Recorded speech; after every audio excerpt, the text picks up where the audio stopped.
Hi guys, welcome back to my channel. Today we are doing Christmas recommendations. These are all cozy Christmas reads. I basically have an entire list of Christmas cozy mysteries and one, so it has like a slight mystery element, but it's a very cozy Christmas read that I absolutely had to recommend. So we're gonna go ahead and hop into our first ones here. So my first recommendation is the Royal Spyness mystery series by Rhys Bowen. She writes fantastic historical fiction mysteries as a whole, but her Royal Spyness mystery series is one of my favorites, and she has two Christmas books within the series. She has the 12 Clues of Christmas, which is just really amazing, and then her other book, God Rest You Merry Gentlemen, came out last year, and I read it around the Christmas season, and it was phenomenal as well. So both books, I highly recommend. This one is one of my favorite cozy mysteries ever, regardless of theme, because of how the plot comes together, and there's actually like 12 different clues and everything, so it's so thematic and the setting is perfect. In the Royal Spyness series, we have our main character, Lady Georgiana, or Georgie as she is called throughout the book, and she's like 35th in line for the English throne or something, so she's like a minor royal, but she doesn't have the perks that a lot of royals have in terms of like money. She's got like the status part, but she doesn't have the money because she's unmarried. She refuses to get married to who she was supposed to be like engaged to because she's really unattracted to them and just, you know, doesn't like them, doesn't want to be with them. And so she is kind of off on her own throughout a lot of the series. She picks up different odd jobs to support herself, which gets her into a lot of interesting situations where mysteries and stuff occur, of course. This particular one I really like. She basically is trying to get out of being with her family for Christmas because there's a lot of family drama, especially with her sister-in-law, and she sees this ad about somebody wanting someone to help host this like really old-fashioned English Christmas, and like someone of status potentially. So she applies, and the woman is thrilled because this is like a real royal, and she's putting on this feast and charging people for it, so the fact that she has like a real royal to show off is like very exciting. And basically different people start to die. It's like timed out, the clues are woven in to like the 12 days of Christmas kind of thing, and it's just it's amazing, and the setting is very much like out of something like you'd have in A Christmas Carol. It feels very Dickensian, and I highly recommend it. The other one, God Rest You Merry Gentlemen, gets more into her life later on in the series, which I don't want to give too many spoilers for, but I would recommend starting with this one if you haven't read any of them, because it's earlier on in the series, so you can jump in easier, but you could read either out of order if you really want to. They're both amazing, so highly recommend those. This next one is by Ellie Alexander. She writes the Bake Shop mystery series, which is one of my favorite culinary cozy mysteries. I'll link a video I did recently where I shared 7 of my favorite culinary cozy mysteries above if you want to check it out. But basically her book, A Cup of Holiday Fear, is perfect for this time of year. You can jump in at any point with this cozy mystery series. I like reading it in order, but you can definitely read this out of order if you want to. And A Cup of Holiday Fear basically takes place with this local like hotel. It runs like a lot of Christmas festivals and like events every year, and the owners are looking at selling, and there's a lot of drama around that, and this is going to be like their last big Christmas event. So Jules, our main character, who runs a bake shop with her mother, and the bake shop's called Tort. There's lots of delicious moments in them, and she and like her staff are attending the dinner when someone is found murdered. So she gets involved in the case, of course. There's lots of Christmas elements. There's the Christmas feasting, the Christmas food. It's delightful, it's delicious, it's themed out, and I just love Ellie Alexander's writing. It's very warm, it's inviting, it's very cozy, and she's got a lot of great seasonal reads throughout her entire series, so if you really like those heavy seasonal like themes to your books, you'll love her. It's great, absolutely great. So one I just finished that I'm really loving is Blackmail and Bibingka by Mia P. Manansala. I finally got this from my library. It came out in October of this year. This is book 3 in the Tita Rossi's Kitchen Mystery Series, which features our main character Leila, who is a Filipino American, and she is, in the beginning of the series, she's working in her family's restaurant. Later on, she kind of branches out and starts a cafe next door with some of her friends, and it's going really well. They're actually looking at turning a profit in their first year of business, which is really great, especially for like the food industry, from what I understand. So things are going well. She's got her adorable little dachshund here, which I love, until her cousin Ronnie shows up, and he has been gone and out of town for 15 years with no contact.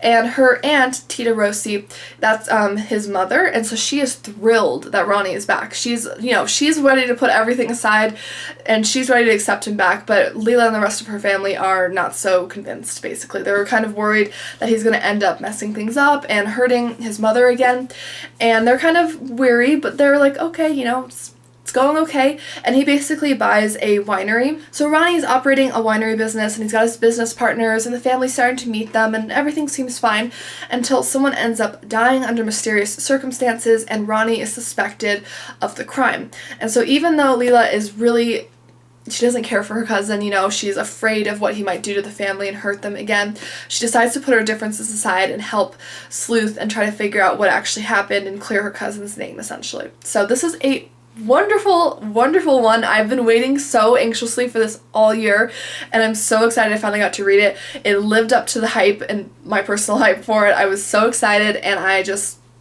couldn't recommend the series and this specific book enough. They were all really, really solid mysteries, very, very interesting, and this one has all the interesting Christmas cozy vibes. And I also really liked learning more about like Filipino Christmas and like holiday traditions, because I just personally don't know much about like the culture and like what they usually do for the holidays. So it was really interesting to learn about even the food in the title, Bibingka, which is a lightly sweetened rice cake commonly consumed around Christmas. There are many varieties, but the most common is baked or grilled in a banana leaf lined mold and topped with sliced salted duck eggs, butter, sugar, and or coconut.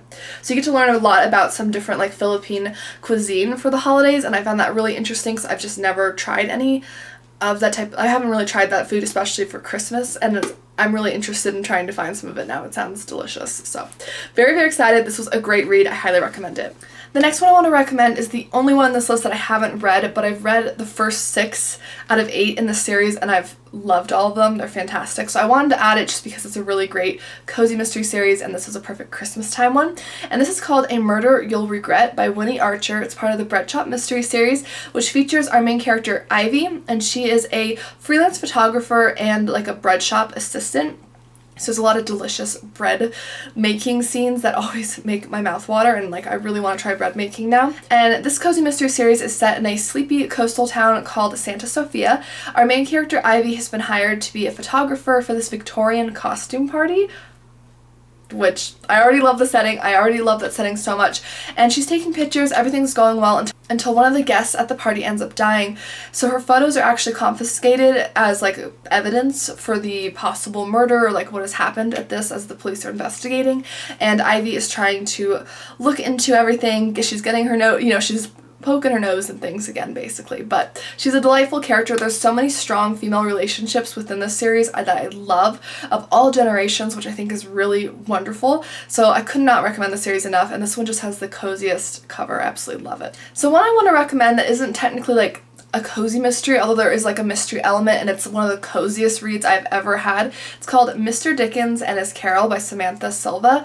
I read this last year around Christmas time, and I want to read it again. It is so incredibly beautiful. Basically, it's a historical fiction novel featuring Mr. Dickens himself as our main character, and we're following him along, and it's the season before Christmas. It's like late November, I think, when the book starts, and he has just had a massive flop. His book, Martin Chuzzlewit, came out, and it was just a huge flop, which I believe is historically accurate. Like, that one just did not do very well for him. And basically, Mr. Dickens has all of these debt collectors breathing down his neck. He's gone overboard with the spending. He's got a lot of family he's supporting with his money and stuff, but he's got a lot of debt building up, and he really needs to write a big hit. So his publisher basically tells him, look, write a Christmas novel, we'll get it out, and you'll make up the money.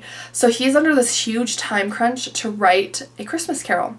And so you get all of these great elements of A Christmas Carol in the, like, woven in through the plot, and like kind of how he might have been inspired for different things. You get to learn a little bit about his family and just the times. There's lots of icy, wintry scenes, and Mr. Dickens himself, he kind of turns almost into Scrooge, or like kind of becomes Scrooge-like during this because of all the stress he's under with the debt collectors and how he's not feeling festive at all despite everyone else around him. It's just the most heartwarming story.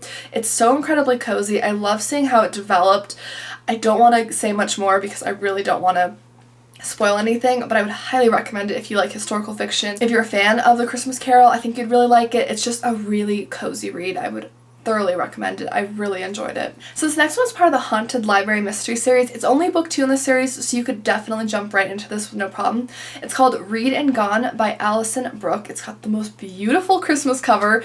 I absolutely love this. And so this takes place with our main character, Carrie Singleton, who is a librarian, and everything's going well. She's settling into her new home because this is book 2 in the mystery series, and she's, things are going well until her father, Jim, comes back in her life. And Jim has been in and out of Carrie's life like her entire life. He's never been there for her, really. He's committed a lot of crimes. He's always on the run. Like, he's not exactly, like an upstanding parent that you, like a role model that you want in your life. And she actually finds her dad trying to break into her apartment in the middle of the night, and he begs her to help him find these jewels. He was recently part of this huge jewel heist, and his partner might have taken off with the jewels, basically. And she refuses, and she tells him off, basically, and he leaves. However, shortly after that, he ends up in jail, and he's accused of some other crimes. There's a lot of drama going on, and Carrie's boyfriend as well is like a detective on the force, so he's kind of involved with everything, and it's just a mess, but it's a fantastic read. It's a supernatural cozy mystery, but I'd say it's not over the top. The haunted library aspect is that there is a library ghost, which I really love. I think it's really well tied into the series. I'm really enjoying it. I'm continuing to read this series, but I really, really love it. Also, her cat's name is Smokey Joe, and it's the cutest cat. Like, I love reading about her cat. Our next one is called A Christmas Candy Killing by Christina Romeril, and this is part of the Killer Chocolate mystery series. It's book 1 in the series, so you could easily jump right in. And it features our main characters who are identical twins, Alex and Hannah. Alex is the one that we're reading like from her perspective as we're going about it, and they've recently opened a shop called Murder and Mayhem, and it's a bookshop that sells like murder mysteries, and they sell like killer themed and like poison themed like chocolates. So they have like arsenic themed chocolates, belladonna themed chocolates, etc. So really, really cool. You can see on the cover they have some of those chocolates featured, and basically they are working one night in the shop, and Alex is close friends with her neighbor Jane, who is an older woman who's kind of a little bit of a gossip. She's really interested in true crime, and she pulls Alex aside and tells her that she recently spotted on like a true crime show somebody who she suspects is like a murderer in their town and is like undercover and like hiding from the police. So she is really, really worried. Alex is not super worried because Jane's been known to be wrong before. However, she promises Jane she'll come over in the morning and watch the episode of the true crime show that features this person, and like they'll talk about it. So she comes over the next morning only to find Jane dead, unfortunately. And she's obviously murdered. So she calls the police, and the mystery ensues from there, and basically Alex has to figure out who murdered Jane. Was it related to the true crime show? Was Jane onto something? Was it for something else? Was it a burglary gone wrong? All this great stuff. There's so many great Christmas scenes, including Christmas caroling in this book, and I just love it. I thought it was a really good book. I thought sometimes the pacing was like a little off for me, but overall I still give it like 3.5 stars. It was a solid read for me. I really enjoyed the Christmas vibes, so I wanted to include it on this list. And our very last one is called Marmee by Sarah Miller, and this is a retelling of Little Women, which is one of my all-time favorite classics. It's such a cozy read. It's such an amazing classic. There's so many great like life lessons infused with it. The characters are all amazing and distinct. Basically, Little Women, if you're not aware, features the March family, and their father is off to war. Their mother, Marmee, lives with them and is taking care of the girls, and there are 4 daughters that she has, which are the Little Women, and you kind of watch them grow throughout the years, and it's just such a great, if you haven't read it, please read it. It's one of my all-time favorites. I've literally read it over a dozen times in my life. I love it. And this is a retelling of Little Women that's told from the mother's perspective, and I was like, oh, I was like, that sounds interesting. Like, I want to read it.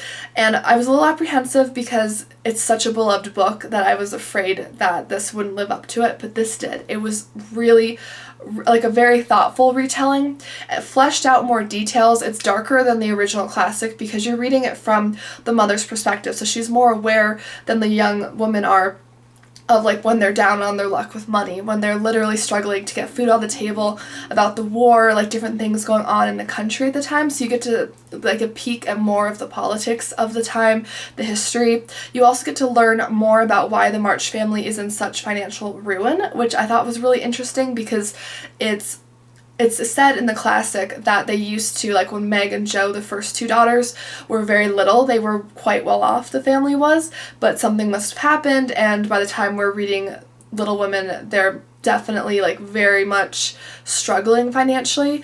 So to read about like why that is from Marmee's perspective was really great. I highly recommend this. I thought it was a very, very good read, and it was just, again, it was definitely darker, it was deeper, it had more of those historical details and harsh truths and realities in it because you're reading from the mother's perspective, but it also had just as much coziness, and like your heart just like leaps for joy. There's multiple times where I was crying during this. It was such an emotional but cozy and just fulfilling read, so I highly recommend it. And how cute is the cover? I mean, that's just perfect for winter. I couldn't recommend it enough. Alright guys, that is it for this video. Please let me know down below, what are your Christmas must-reads? I always try to read The Christmas Carol around this time of year, but I hope you'll check out some of these other books on this list today. Let me know what you recommend for Christmas cozy mysteries. I would love your recommendations.